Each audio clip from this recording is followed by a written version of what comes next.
Need a new phone number? Metro by T-Mobile requires using the app or website to request changes. First, install or update the T-Mobile app. Log in with your Metro account credentials. Navigate to Help or Account section, select Contact Us. Choose Chat to connect with a representative. Explain your reason, like privacy concerns. Alternatively, use the Metro website to submit a support ticket.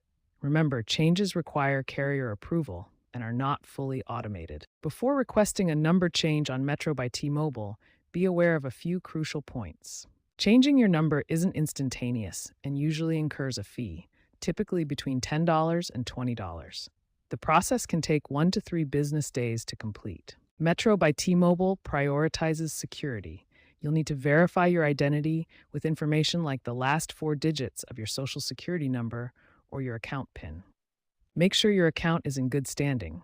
Outstanding balances or fraud alerts can prevent the change. Also, remember to back up your contacts, as they won't automatically transfer to your new number. The trend is towards more self-service options. Expect AI chatbots to potentially handle pre-verification in the near future. For the most up-to-date steps, always refer to the official T-Mobile app or Metro by T-Mobile website.